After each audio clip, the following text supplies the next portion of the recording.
Recognize Mr. Gosar from Arizona. Ma'am, excuse me, may I ask a question first before the congressman speaks? I apologize for the rare point of order. I wasn't able to ask Mr. Gosar before he ran out the room, but he was looking at the witnesses talking about a murderer and said, what goes around comes around. And I don't know what that comment meant. I don't have the luxury of Capitol Hill police to protect me. In the climate space, we got a lot of death threats. We got a lot of hate. The climate environmental groups of the original violence. I just don't know what goes around comes around meant. Mr. Turner, we'll address you feeling threatened as soon as the hearing is ended. Thank you very much. Thank you, ma'am. Yep, Mr. Gosar's recognized for 5 minutes. Thank you, Madam Chairman. Thank you for allowing me to sit down. President Trump has worked tirelessly to weed out the waste, fraud, and abuse of taxpayer dollars by non-governmental organizations, or NGOs. And my home state of Arizona is at the forefront of these issues, where NGOs are shipping illegal aliens into the United States. Question for each one of you. Have you heard of the United Nations Resolution 1996-31, titled Consultative Relationship Between the United Nations and Non-Government Organizations? Mr. Walter? What's going on, Patriots? Welcome back to the channel where we speak truth, call out corruption, and defend the real America, not the ones sold out by bureaucrats and globalists. If you're new here, smash that subscribe button, because what we're breaking down today should have every American fired up. We're talking about a congressional hearing that ripped the mask off non-governmental organizations. You know, those so-called charities and humanitarian groups. Well, turns out a whole lot of them are raking in your tax dollars, funding illegal immigration, and secretly funneling cash into Democrat political machines. Let's get into it. I'm sorry, no. How about you, Mr.? No, I have not. How about you, Turner? Yes, sir. How about you, Ms. Danville? No. Well, I'm going to give you some cliff notes on this one, okay? It states that the UN if the UN gives money to an NGO that also receives voluntary contributions, the NGO must disclose the sources of these donations and explain why it's accepted for such a donation. If the UN can do it, why can't we? Now, I'm going somewhere here. In fact, I will read one of the sentences in this UN resolution. Any financial contribution or other support, direct or indirect, from a government to the organization shall be openly declared to the committee through the Secretary General and fully recorded in the financial and other records of the organization, and shall be devoted to purposes in accordance with the aims of the United Nations. Ho, wow, this might be the only time I agree with the United Nations. May I submit this for the record, please? Without objection, so ordered. My legislation, H.R. 2841, the Putting Trust and Transparency Act, and I think the President had something along these same lines, requires NGOs that receive even $1 of federal funding to disclose their extravagant donors, just like the UN does. Wow, what a concept. It applies to all NGOs. You don't have to take federal money, but when you do, you have to pay the piper. Now, if you're an NGO that advocates for limited government but accepts federal dollars, you're a sock puppet for your donors. There should be zero taxpayer-funded advocacy. Mr. Turner, you talked about the government slush funds and transparency in your testimony. We know many leaders of these NGOs are used both public and private funding for their own political grift. Question, what do leaders have to personally gain by fleecing American tax dollars? The salaries, sir, and that's why this whole conversation of how these are puppy-raising organizations and they give food to the homeless, this is all a bunch of crap. These are organizations that fund political Democrats with enormous salaries, pay their consultants that then give donations to political Democrats, and that's why it's billions of dollars hidden under justice, climate, whatever you want to call it. Mr. Krikorian, is it illegal to aid and abet an illegal alien? It is indeed, and the question is, the real question is, what does aiding and abetting mean? And it has not been defined broadly enough. I want to interrupt you.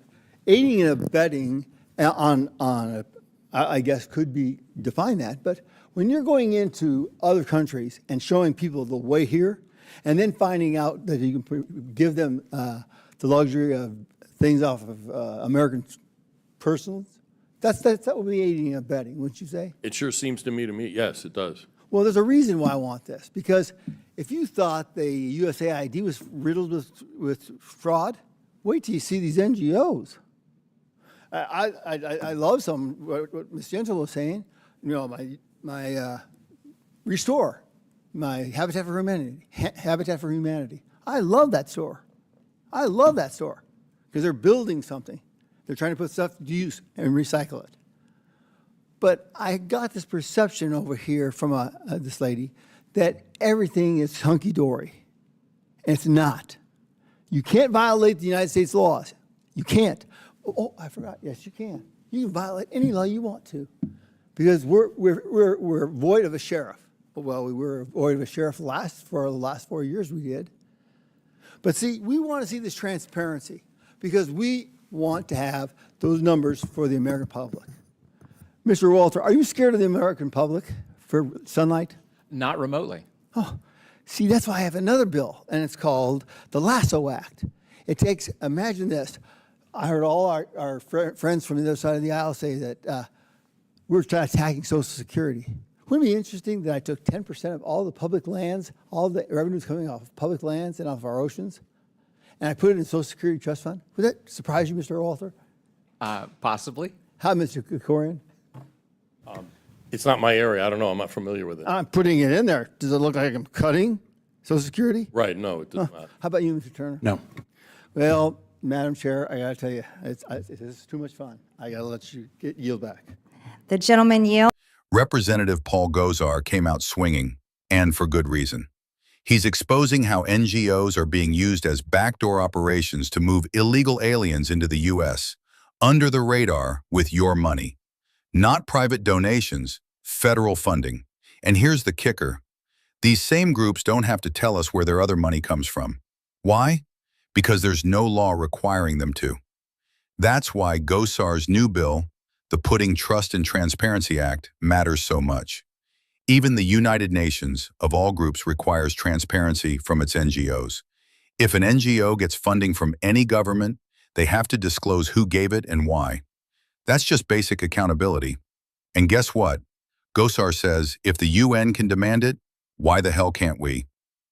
The left screams about protecting democracy, but they sure don't want sunlight on their own corrupt financial pipelines.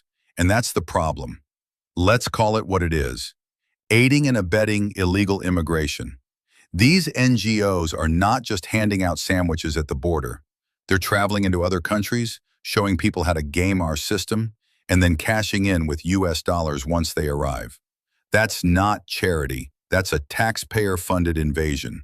And it's about time we start prosecuting people who facilitate it. And where's the money going? According to witnesses, these groups are just fronts. They pay themselves enormous salaries, they hire consultants, who, shocker, just happen to donate back to Democrat campaigns. It's one giant political laundry service, all dressed up in nonprofit clothing. And you, the taxpayer, are footing the bill. Now, don't get it twisted. There are real charities out there doing great work. Representative Gosar himself brought up Habitat for Humanity as an example of honest, hardworking people trying to improve their communities. But that's not what these other NGOs are doing. They're not building homes. They're building power for the radical left. And Gosar said it straight. For the past 4 years, there's been no sheriff in town. Laws have been ignored, borders wide open, leftist groups get away with anything. That's why this hearing matters. That's why this bill matters. And that's why we need to raise our voices to demand action. Here's a fun twist. Gosar introduced another bill called the Lasso Act that would take 10% of revenue from federal lands and oceans and send it to the Social Security Trust Fund. Imagine that, actually funding American seniors with American resources instead of funding illegal immigration and NGO corruption. The left hates it because it's too logical, but the American people, we'd back it in a heartbeat. This hearing even included a heated moment where one witness felt threatened over something a Democrat said about what goes around comes around. It's clear emotions are running high because the truth is finally coming out. These organizations are scared. They're used to being untouchable. Now they're being exposed. Don't expect the swamp to go quietly. The media won't cover this hearing. They won't tell you how billions are being funneled through shady NGOs or how those dollars help Democrats rig the system. But that's why channels like this exist, to tell the truth, to keep the pressure on, and to remind you you're not crazy. The system is corrupt. So here's what we do, patriots. We support leaders like Representative Gosar who are fighting for transparency. We demand Congress pass this bill and defund any group that won't disclose their donors. And we hold every corrupt organization and politician accountable. If you're fired up, hit that like button, share this video with your friends, and subscribe to stay in the fight. Let's protect our borders. Let's protect our money. And let's protect our country. God bless you, God bless our troops, and God bless the United States of America.